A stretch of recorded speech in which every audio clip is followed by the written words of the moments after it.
Hey everyone, hope all is well. I'm here in my new garden, which I freshly just mulched. This whole area used to be asphalt millings, and so I ripped those up with the tractor and put some mulch. And today I brought this star fruit tree from Homestead. We had it in the ground somewhere else and put it in a pot, and it still seems to be doing alive and doing well. And so I'm experimenting with this nest style planting, which in theory I think will do really well, but I've never done one myself, so we'll see.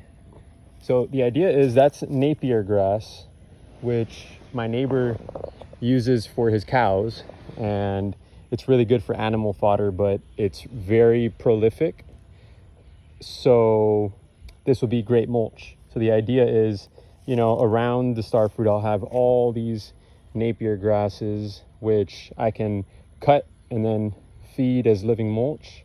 And what you're seeing here is a ring of pigeon peas.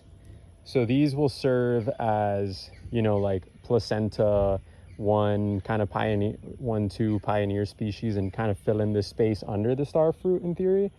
So yeah, you can see I seeded them extremely densely, like way more than I really need to.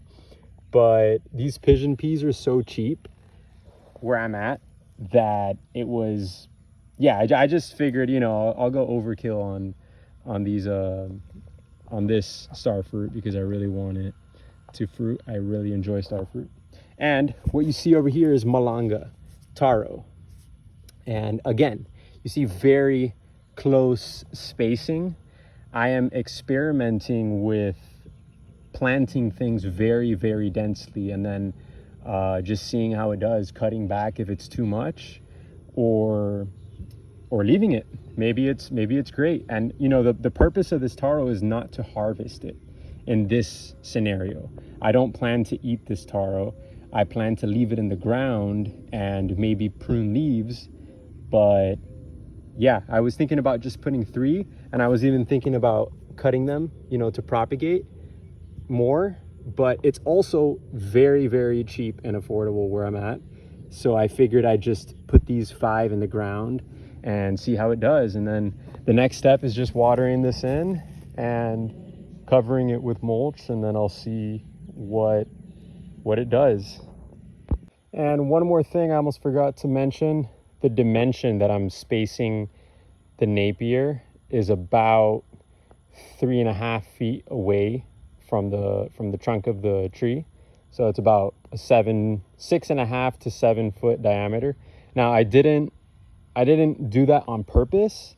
I just kind of visually guessed what judging from what I think the Napier will look like when it's larger, and giving it about 1.5 feet for the pigeon pea away, and then a little bit more for the Malanga and the Taro. That's what I came to. But then again, this is 100% an experiment, and I will have to update you guys on the results because, like I said, I've never done this before.